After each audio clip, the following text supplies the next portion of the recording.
가을 단풍이 절정을 이루는 계절인데요. 가을 단풍, 바깥에 여러분 그렇게 나가는 것이 아니라 주님 전을 찾으신 여러분들 위해 하나님의 크신 은혜와 축복이 함께 하시기를 주님의 이름으로 축원합니다. 옆에 계신 분하고 이렇게 인사할까요? 단풍빛보다 더 아름답습니다. 어느덧 11월 첫 주일입니다. 2024년이 시작된 지도 벌써 10개월이라고 하는 시간이 지난 것이지요. 돌이켜보면 지난 10개월 동안 베풀어 주신 하나님의 은혜를 생각하면 감사뿐입니다. 여러분도 감사의 마음이 있으십니까? 오늘 기독교 신문에서 누가 이런 글을 썼더군요. 주님, 제가 지난 한 해 동안 꼬박꼬박 세금 낼 수 있어서 감사합니다. 그것은 하나님이 제게 직업을 주셨기 때문입니다. 주님, 며칠 전에 제가 사람들 초청해서 식사 대접하고 설거지할 수 있게 해주셔서 감사합니다. 그것은 저에게 대접할 만한 마음도 주셨고 또 친구들도 주셨기 때문입니다. 주님, 며칠 전에는 제 차가 고장나서 공장으로 끌고 가게 하심 감사합니다. 그것은 하나님이 제게 귀한 차를 주셨기 때문입니다. 주님, 지난 주일 예배 시간에 제 옆자리에 앉아 음정이 틀리게 찬송을 부른 그 교인의 찬양을 듣게 하시니 감사합니다. 그것은 제 귀가 아직 정상이기 때문입니다. 여러분 어떻습니까? 이렇게 은혜를 받으면요 모든 것이 감사한 법이지요. 저는 그 중에서도 특별히 한 가지 감사할 것이 있는데요. 지난 주간에 우리 교회가 제83회 서울 서북노회를 아주 은혜롭게 섬겼다라는 것입니다. 저 화면에 보이는 사진을 보십시오. 230교회 약 600분의 이제 목사님, 장로님, 정확히 총대 숫자로는 692명이신데 이제 결석하신 분도 있겠죠. 그래서 한 600명 정도 되신 분이 이제 본교회를 방문하셔서 함께 저렇게 노회 예배, 성찬 예식을 가졌고요. 또 목사 안수식을 이제 포함하면 1000분이 넘는 분들이 본교회를 방문해서 그렇게 예배와 회의와 목사 안수 예식을 가졌습니다. 참으로 감사한 일이 아닐 수가 없었습니다. 또한 이 새롭게 건축되어진 우리 쇠교회를 이제 아래층부터 위층까지 쭉 둘러보시면서 칭찬과 격려를 아끼지 않았고 쇠교회 정말 기적 같은 그 하나님의 은혜 너무나 감사하다, 그렇게 함께 여러 목사님과 장로님들이 하나님 앞에 영광을 올려드렸습니다. 이 또한 참으로 기쁜 일이었습니다. 그뿐만이 아니었어요.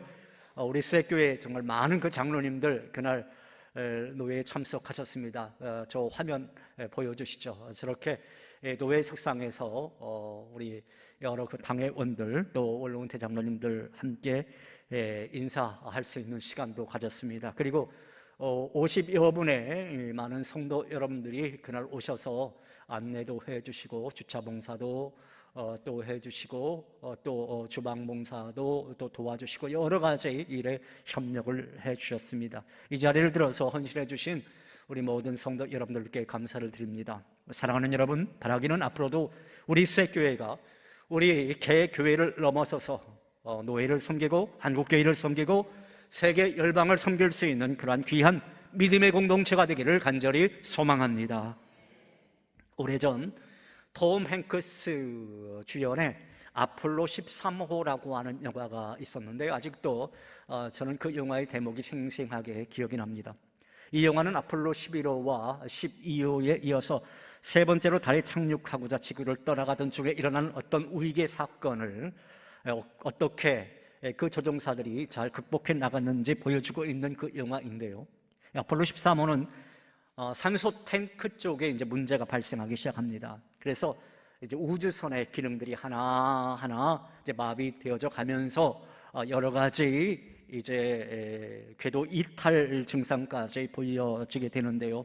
때문에 더 이상 그 우주선이 임무를 수행할 수 없게 되었고, 그래서 우주 조종사들은 잘못하면 우주의 미아가 될지도 모르는 그러한 상황에 놓이게 되어 있었습니다. 결국 나사 본부와 아폴로 13호의 그 승무원들은 지구로의 귀환을 결정하지만 아폴로 13호가 이 달을 돌아서 지구로 향할 때 아주 정확한 계산하에 궤도를 수정해야만 했었습니다. 그렇지 않고 어떤 오차가 조금이라도 생겨나면은 그 우주선의 대기권을 진입하다가 우주선이 다 타서 숯덩어리가 되거나 아니면 대기권 밖으로 튕겨나가서 영원히 우주의 미아가 될 수밖에 없는 그런 상황에 있었습니다.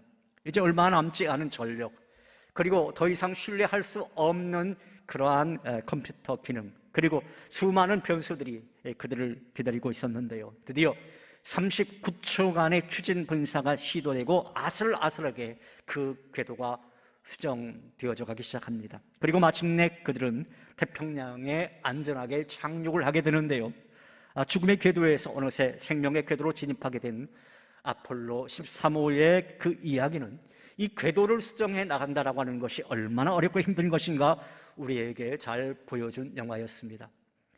여러분, 우리 인생도 삶을 살아가다 보면 인생 궤도 이탈 현상이 발생할 때가 종종 있습니다. 어떤 경우에는요, 나 자신의 조그만 실수로 인해서 궤도 이탈할 수도 있고요, 또 때에 따라서는 다른 사람으로 인해서 또 가슴 아프게 내 인생의 궤도를 벗어날 때가 꼭 있더란 말이죠. 그때 여러분, 우리들에게 필요한 것이 무엇일까요? 그것은 끊임없이 우리 인생의 궤도를 수정해 나가는 것이 아니겠습니까? 하지만 우주선이 궤도를 이탈했을 때 다시 생명의 길로 궤도를 수정하기 위한 작업이 무척이나 힘이 들듯이 우리 인생의 궤도를 수정하는 것 무척 어렵고 힘든 일이지요. 아폴로 13호에서 그 궤도를 수정하고자 몸부림쳤던 그 우주 비행사들처럼 우리 또한 몸부림치는 궤도 수정을 필요로 할 때가 꼭 있더란 말입니다. 사랑하는 여러분, 하나님이 원하시는 바대로 우리 인생의 궤도를 수정하는 길, 비록 어렵고 힘든 일이지만 이 길이 생명으로 가는 길임을 여러분 꼭 아시고 끊임없이 하나님 안에서 인생을 궤도 수정해 나가는 저와 여러분들이 다 되시기를 주님의 이름으로 축원합니다. 한국에 개신교가 들어온 지 이제 140년이라고 하는 세월이 흘렀죠. 지금까지 140년 동안 우리 한국교회 신앙이 많이 발전했고 성숙해졌습니다. 연륜도 깊어졌고요, 이제는 누가 뭐라고 해도 세계적인 수준에까지 올라왔습니다. 그동안 한국교회의 신앙 풍토는 참으로 뜨겁고 열심이었습니다. 한국인의 심성이 여러분 그렇지 않습니까? 부드럽고 또 그에 반해서 때에 따라서는 강렬하고 또 감정이 풍부하게 열심히 있고 뜨겁고 기도도 많이 하는 신앙 풍토를 일구어 왔습니다. 그래서 양적 성장도 많이 이루어 왔지요. 그런데 그런 장점에도 불구하고 신앙의 역사 오래되다 보니까 예수에게서 신앙의 초점이 멀어지고 흐려지게 되었습니다. 그래서 신앙생활에 문제가 발생하기 시작하였고 내 삶과 신앙 사이에 갭이 생기는 신앙의 궤도 이탈 현상이 생겨나게 되었습니다. 이것은 마침내 신학적으로도 문제를 가져왔고 신앙이 생활에 구체적으로 작용하지 못하는 신앙 따로, 생활 따로라고 하는 결과를 낳게 되었습니다. 이것이 한국교회가 시급하게 고치고 궤도 수정해야 할 부분이 아니겠는가, 저는 이 시간 생각을 해봅니다. 과거 우리의 신앙 선배들은 그렇지 않았어요. 현재 우리가 가지고 있는 개신교 신앙의 뿌리라고 할 수 있는 청교도 신앙은 성과 속의 이원론을 거부했습니다. 교회 안에서는 거룩한 사람처럼 말하고 행동하다가 세상에 나가서는 자기 멋대로 사는 것은 결코 구원받은 하나님의 자녀가 살아야 할 삶은 아니다, 그렇게 선언해왔습니다. 그래서 그분들은 항상 하나님께 예배하는 마음과 삶의 태도로 이 일을 하시곤 하셨지요. 예배하는 마음으로 장사를 했고요, 예배하는 마음으로 아이들을 잘 가르쳐왔으며 예배하는 마음으로 사회의 모든 활동을 감당하셨습니다. 그랬더니 그들 자신뿐만 아니라 가정과 일터와 학교 및 모든 사회 공동체 가운데 놀라운 변화의 역사가 일어나기 시작했습니다. 정직과 신용과 윤리가 뿌리를 내리더니 경제가 부흥하게 되었고 더불어 사회 또한 안정되게 되었습니다. 그러나 오늘날을 사는 우리 그리스도인들의 문제가 여러분 무엇입니까? 교회 안에서는 예배를 통해서 거룩하게 된 듯해 보이지만 교회 밖으로 나가서는 예배를 떠난 이원론적인 삶을 살아간다라고 하는 것, 그것이 문제더란 말이죠. 교회갱신협의회에서 목회자를 대상으로 조사한 바에 의하면 오늘날 한국 교회의 최대의 문제점은 신앙과 삶의 괴리 현상이라고 밝히고 있습니다. 저 화면에 나오는 사진 한번 보여주시죠. 예, 사진. 그 다음 사진을 보여주세요. 예, 바로 이 사진입니다. 저 사진 한번 보세요. 어느 이렇게 연세 드신 그 성도분이 저 새벽 시간인데요, 새벽 예배 마치고 나오는 것 같아요. 새벽 예배 마치고 나오는데 여러분, 이웃집 담벼락에 뭐가 보여요? 예, 호박이 한 덩어리 딱 보이네요. 근데 호박을 딱 보면서 저 연세 드신 분, 저 성도분 머릿속에 무엇이 생각이 나요 지금? 예, 된장찌개. 저 호박을 따서 아침에 된장찌개 끓이면 맛있겠다, 저 생각이 나서 저 호박을 은근슬쩍 지금 따고 있습니다. 하나님, 이 정도는 괜찮겠죠 하고 따고 있는 거죠. 자, 그러니까 믿는 것과 실제 행하는 것이 이 다른 것이 우리의 문제더라라고 하는 것입니다. 이러한 궤도 이탈이 수정되지 않는 한 우리 한국교회는 성장이 아니라 퇴보를 면치 못할 것이라고 교회갱신협의회에서는 내다보고 있는 것입니다. 여러분, 그렇습니다. 교회를 다닌다라고 하는 것과 신앙생활을 한다라고 하는 것은 차이가 있는 거예요. 교회를 다니긴 하지만 신앙생활을 올바르게 하지 못하는 사람들이 참 많이 있더란 말입니다. 그런 면에서 한국교회는 신앙생활은 있는데 생활신앙은 없다라고 지적한 어느 신학자의 말을 우리는 귀담아 들을 필요가 있겠습니다. 이런 이야기가 있어요. 어느 목사님이 새 교회로 부임을 해오시게 되었습니다. 이 목사님이 이제 부임해 오시자마자 처음 하신 것이 대신방이었습니다. 각 가정 이제 신방을 하시는 거예요. 맨 첫 가정, 이제 어느 권사님 가정을 신방하러 가셨습니다. 그리고 이제 그 권사님에게 질문을 던졌어요. 어떤 질문이냐? 이 집에 예수님이 계십니까? 라고 하는 질문이었어요. 그랬더니 그 권사님이 대답합니다. 목사님, 우리 집은 대대로 예수님을 믿어왔어요. 제 할아버지도 장로였고요, 제 아버지도 장로였고요, 저 권사예요, 권사. 우리 집 그 아이들도 교회에서 지금 교회학교 교사로 봉사하고 있고요, 모두 잘 믿고 있어요. 그렇게 대답을 하시더라는 거예요. 그때 목사님이 다시 질문을 했어요. 아니, 권사님, 이 집에 예수님이 계십니까? 그렇게 묻자 그 권사님이 갑자기 얼굴이 그냥 빨개지더니 다시 말씀하시는 겁니다. 목사님, 뭔가 모르시는 모양인데요, 나 권사라니까요, 권사요. 그렇게 말씀하더라는 거예요. 그래서 목사님이 다시 물었어요. 권사님의 가정에 예수님이 정말 계십니까? 그렇게 재산 물으니까 그 권사님은 더 이상 아무런 말씀도 하지 못하시더라는 것입니다. 여러분, 이 질문은 오늘 우리들에게도 묻는 질문이어야 합니다. 여러분의 집에, 그리고 여러분의 마음에 지금 예수님이 계십니까? 예, 20분만 대답하셨습니다. 다시 한번 묻겠습니다. 여러분의 집에, 그리고 여러분의 마음에 지금 예수님이 계십니까? 그동안 우리는 예수님을 믿는다고 말해왔지만 사실은 예수를 믿는 것이 아니었어요. 그저 예수님에 관한 이야기만 들었고, 그저 교리만 믿었고, 전통 믿었고, 그것들을 아주 중요시하게 여겨왔습니다. 그래서 걸핏하면 교회에서 전통 때문에 논쟁을 벌였고, 교리 때문에 다투고 갈라지고 그랬습니다. 여러분, 한국 교회가 그래 왔잖아요. 그래서 한국을 방문한 어느 신학자가 이런 말을 했어요. 한국 교회는 예수와 그리스도가 싸운다. 여러분, 이게 무슨 말이냐면요, 예수교 장로교와 기독교 장로교가 갈라졌잖아요. 네, 분열했잖아요. 그리고 기독교 성결교회와 예수교 성결교회가 갈라졌지 않습니까? 또 장로교 안에서도 통합과 합동이 갈라졌어요. 그게 그거 아닙니까? 통합은 뭐고 합동은 뭐야?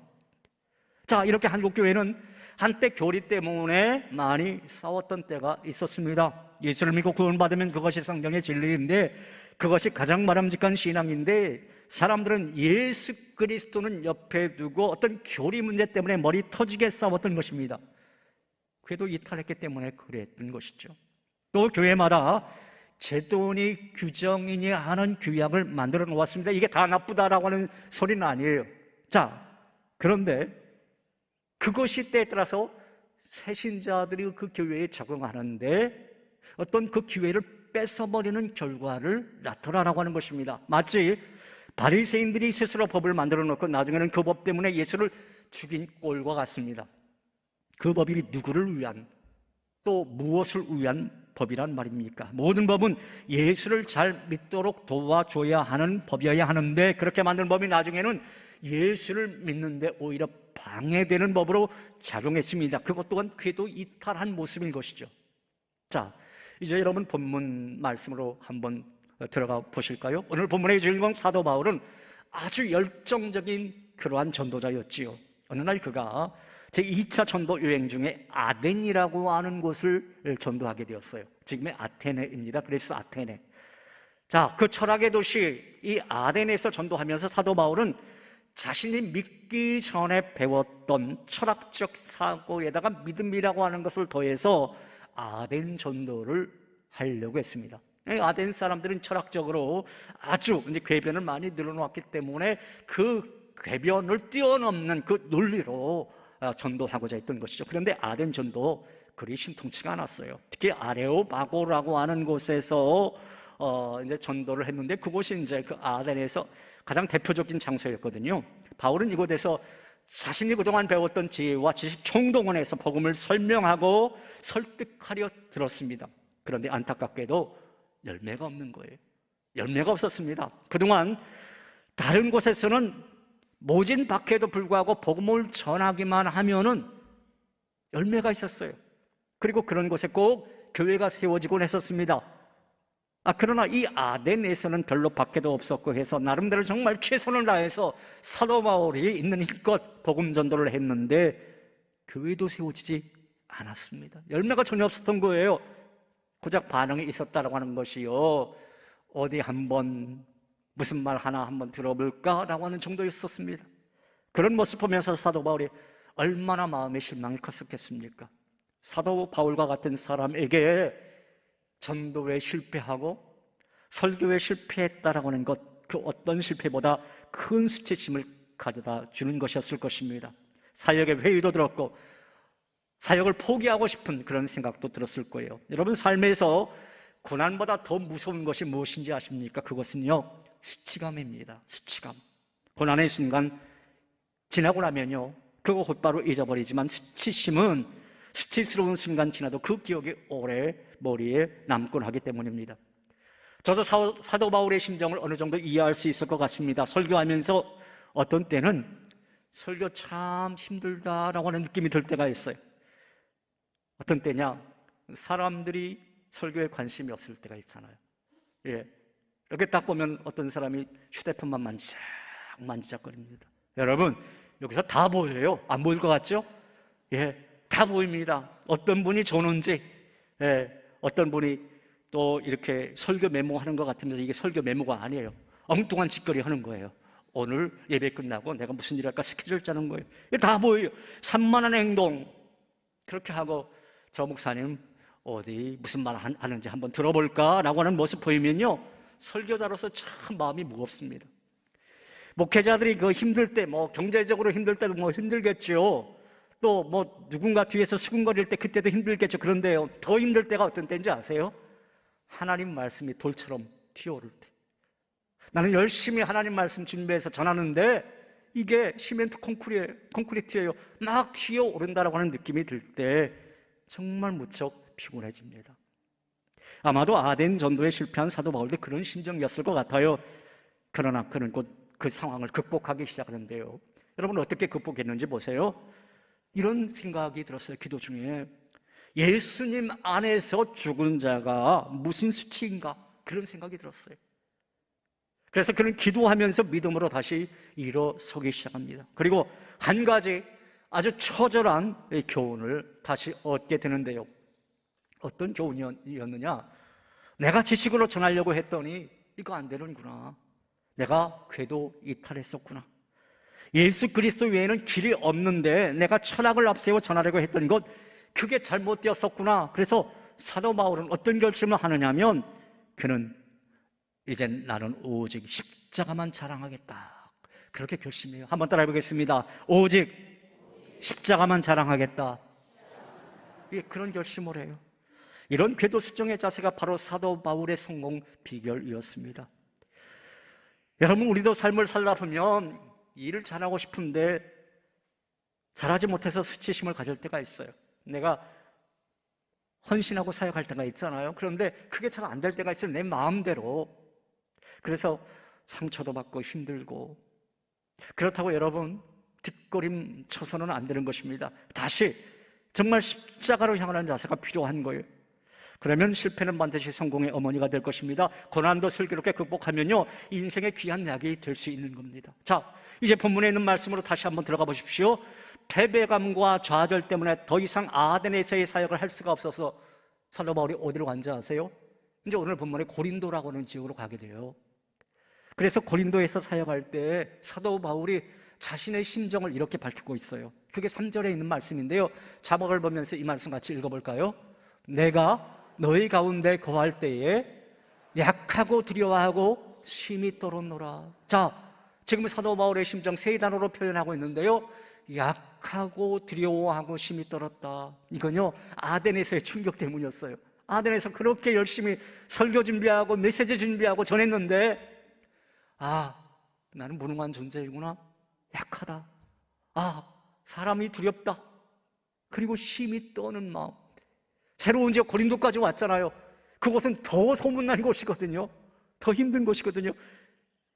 자신의 연약함을 느꼈다라고 하는 거예요. 자, 그런데요, 바로 여기서 반전이 일어납니다.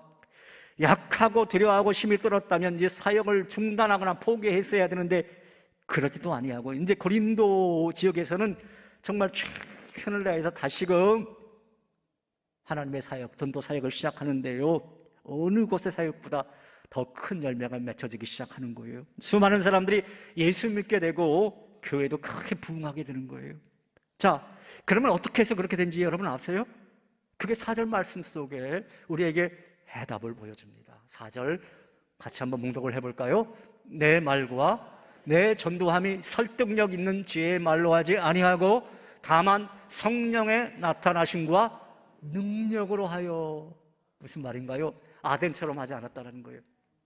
아덴에서는 어떻게 했습니까? 내 말과 내 전도함에 설득력 있는 지혜, 철학적 지혜, 어떤 논리, 그 궤변, 이걸 다 총동원해서 전도에 섰는데 뜻대로 안 됐잖아요. 아, 난 연약한 존재이구나, 나는 무능한 존재이구나, 이거 인정했어요.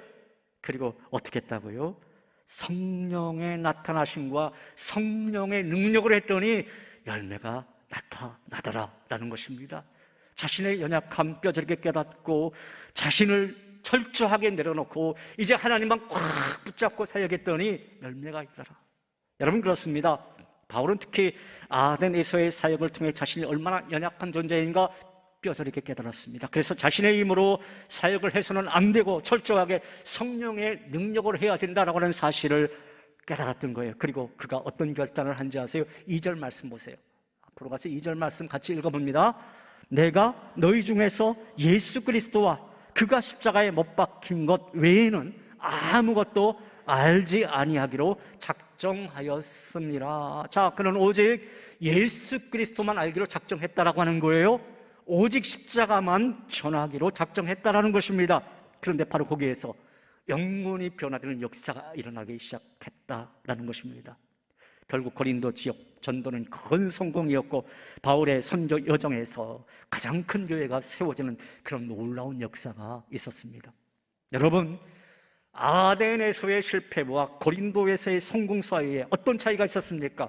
환경도 유사했어요. 그리고 사람도 똑같았잖아요. 사도 바울, 예, 시기도 비슷했습니다. 유일한 한 가지 차이가 무엇이었느냐? 바로 이것입니다. 예수가 있느냐 없느냐의 차이였습니다. 한번 따라해 보겠습니다. 예수가 있느냐 없느냐의 차이다.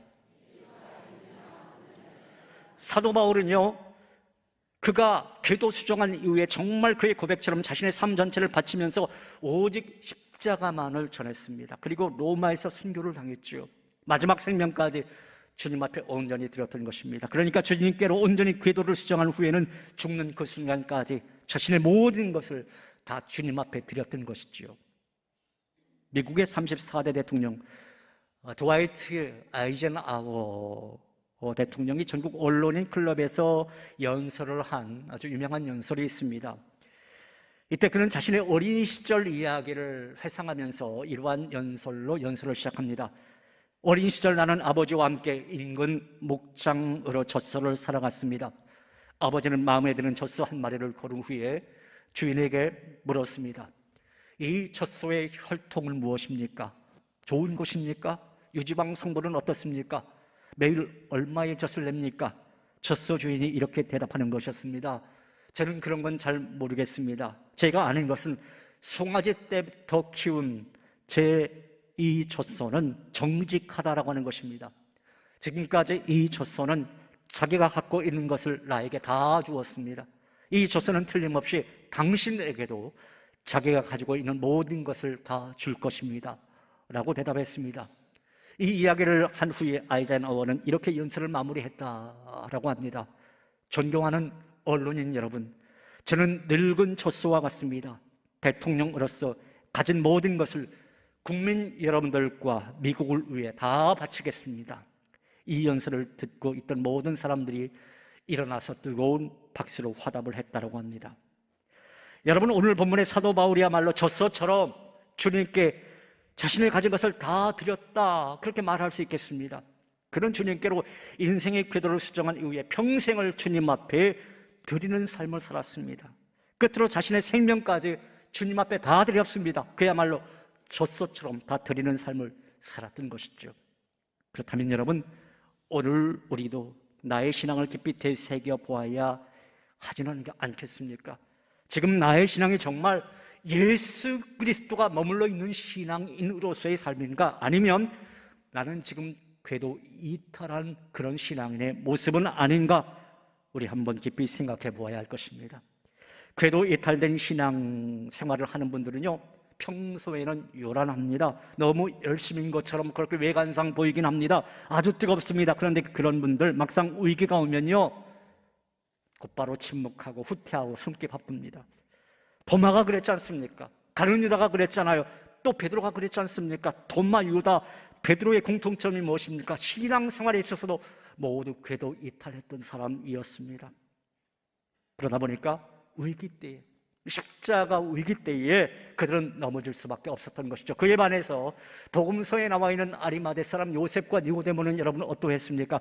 그들은 한결같이 평소에는 드러나지 않았던 사람이었어요. 평소에는 조용했고 침묵했고 숨어 있었고 굳이 나타내려 하지 않았습니다. 그래서 사람들은 그들이 진정한 예수의 제자인 줄 몰랐습니다. 그러나 예수님이 십자가에 달려 돌아가실 때 아리마대 사람 그 요셉과 니고데모는 사람들 앞에 자신의 정체가 다 드러나면 불이익 당할까 뻔한데 그 예수님 시체 거두어서 장사를 지냈지 않습니까? 그들은 평생 숨어 있었지만은 유사시가 되니까 자신을 드러내고 모든 위험을 감수하고 예수의 숨은 제자로서의 정신을 발휘했던 것이지요. 그것이 바로 예수 그리스도에게로 궤도 수정된 참된 신앙인의 모습인 것입니다. 여러분, 다시 본문을 주목해 보십시오. 사도 바울이 어떤 고백을 했다고요? 나는 이제부터 십자가에 못 박히신 예수만 알기로 작정했다. 그는 그런 고백을 했습니다. 예수를 믿는 일에는 예수 이외의 것은 어떤 조건에 불과합니다. 예수가 어디에서 태어났는가? 며칠 만에 부활했는가? 그거 그리 중요한 문제 아닙니다. 내가 무슨 직분을 받았는가? 내가 몇 년 믿었는가? 내 아버지가 장로요, 내 어머니가 권사나? 여러분, 그거 그리 중요한 것 아니다라고 하는 거예요. 모두 조건인 것이고 부수적인 것입니다. 정말 중요한 것이 여러분 무엇입니까? 예수는 나에게 있어서 무엇인가? 어떤 분인가?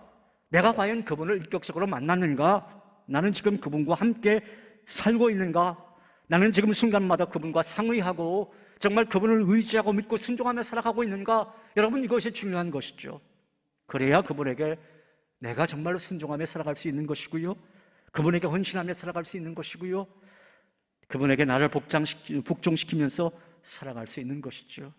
그리고 그 삶이 예수를 믿는 신앙인의 모습인 것이고, 그때 비로소 신앙인다운 참된 신앙의 고백이 터져 나오게 되는 것입니다.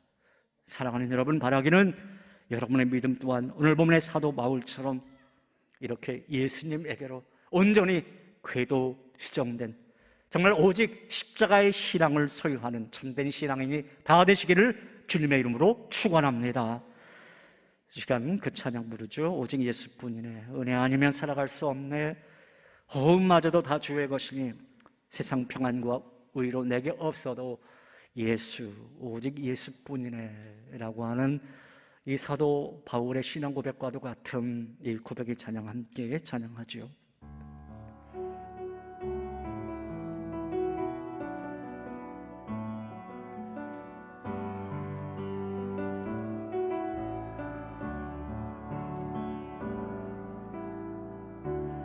은혜 아니면 살아갈 수가 없네,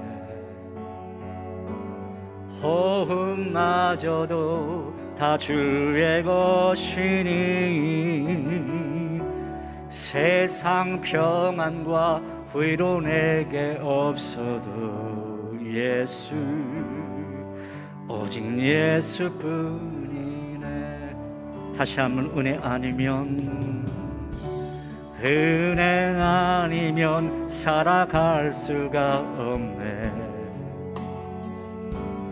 호흡마저도 다 주의 것이니 세상 평안과 위로 내게 없어도 예수, 오직 예수뿐이네. 크신 계획, 크신 계획 다 볼 수도 없고 작은 고난에 지쳐도 주께 묶인 나의 모든 삶 버티고 견디게 하시네. 은혜 아니면, 은혜 아니면 살아갈 수가 없네, 나의 모든 것 다 주께 맡기니 참된 평안과 위로 내게 주신 주 예수, 오직 예수뿐이네. 다시 한번 이 찬양할까요? 은혜 아니면 살아갈 수가 없네, 은혜 아니면 살아갈 수가 없네, 호흡마저도 다 주의 것이니 세상 평안과 위로 내게 없어도 예수, 오직 예수뿐이네. 크신 계획 우리 양손 높이 들고, 크신 계획 다 볼 수도 없고 작은 고난에 지쳐도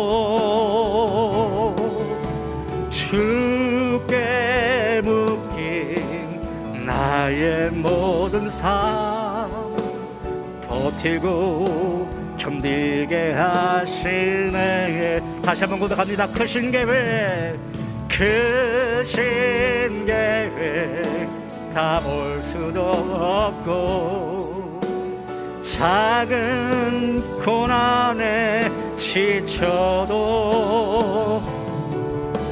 주께 묶인 나의 모든 삶 버티고 견디게 하시네. 은혜 아니면,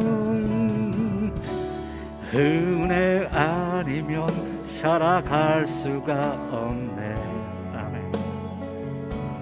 나의 모든 것 다 주께 맡기니 참된 평안과 위로 내게 주신 주 예수, 오직 예수뿐이네. 할렐루야. 지구가 있어야 할 자리는 태양계의 궤도이지요. 그 자리를 조금이라도 이탈하면 지구 안에 있는 모든 생명체는 다 죽게 됩니다. 그래서 지구는 철저하게 태양계에 순응을 하게 되죠. 그렇다면 우리 믿음의 사람들, 우리 크리스천들이 있어야 할 자리는 여러분 어디겠습니까? 그것은 주님의 손 안인 줄로 믿습니다. 주님의 손 그 자리를 이탈하면요, 우리의 삶은 정상인과 같아도 엉망이 될 수밖에 없습니다. 우리의 가정도 엉망이 되어지고, 우리의 사업도 엉망이 되어지고, 우리 인생 살이, 인간관계도 다 엉망이 되어질 수밖에 없습니다. 아무리 능력이 있는 사람도 하나님에게서 궤도 이탈해 버리면 그의 인생의 미래는 없는 겁니다. 그러나 아무리 능력 없어 보이는, 보잘것 없어 보이는 사람도 하나님 손 안으로 궤도 수정하면 그는 누구보다 가치 있는 존재가 되고 그에게는 반드시 복된 인생이 되어지게 될 줄로 믿습니다. 사랑하는 여러분, 여러분 모두 늘 주님에게로 궤도 수정하시기 바랍니다. 겉모습만 신앙인의 모습이 아닌 예수님의 참 제자로서의 모습으로 내 삶 속에서 정말 주님의 자녀다운 모습으로 궤도 수정하심으로 주님의 신실한 자녀로 귀하게 쓰임받는 놀라운 은혜가 여러분들 앞길에 펼쳐지시기를 주님의 이름으로 축원합니다. 하나님 아버지 감사합니다. 늘 저희를 주님의 사랑으로 품어주시고 인도해 주심을 감사합니다. 그런데 자꾸만 우리가 주님에게서 이탈해지려고 그렇게 우리 마음속에서 유혹이 자꾸만 일어납니다. 하나님, 그리할지라도 늘 주님에게로 궤도 수정하는 우리 한 사람 한 사람 되게 하여 주시옵소서. 주님에게로 집중하는, 주님 손 꼭 부여잡는 우리 모든 사람 되게 하여 주시옵소서. 예수님 이름으로 기도하옵나이다. 아멘.